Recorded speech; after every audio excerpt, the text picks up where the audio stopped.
বাংলাদেশে কি যখন যার ক্ষমতা থাকে মামলাগুলো তখন তারাই আসলে বিচার আদালত সব তারাই মেনটেন করে। ক্ষমতা আসার আগেই যে পরিমাণ আসলে দেশে তাণ্ডব চালায়, লুটপাট। তারেক রহমান সাহেব ওনার বিরুদ্ধে অনেক মামলা আছে। প্রফেসর ইউনূসের নামেও মামলা কিন্তু ছিল উনি ক্ষমতায় আসার আগে। ইয়াং জেনারেশন অনেক চেঞ্জ হয়ে গেছে, আগের সেই ধ্যান ধারণা এখন আর নাই। মানুষ এখন কাউকে ভোট দিলে অবশ্যই ভেবে চিন্তে দিবে। বর্তমান সরকার চায় যে বিএনপি যেহেতু একটা বড় দল, তারাও ওই সরকারকে সংস্কারের সহযোগিতা করুক, নতুন করে কোনো বিশৃঙ্খলা যাতে না হয়।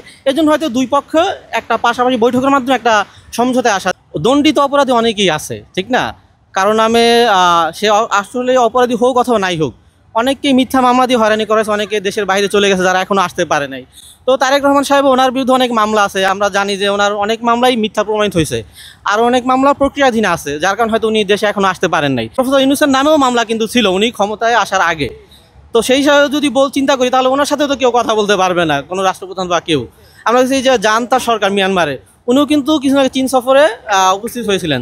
তো এই ক্ষেত্রে তারেক রহমান সাহেবের উপর যদিও দণ্ডবিধি থাকে, উনি যদি আসামি হয়ে থাকেনও, তারপর আমি মনে করি যে যেহেতু একটা বড় রাজনৈতিক দলকে উনি লিড করেন, ওনারা যখন যদি ক্ষমতায় আসে তখন কিন্তু দেখা যায় যে আসলে বাংলাদেশে কি যখন যার ক্ষমতা থাকে মামলাগুলো তখন তারাই আসলে বিচার আদালত সব তারাই মেনটেন করে।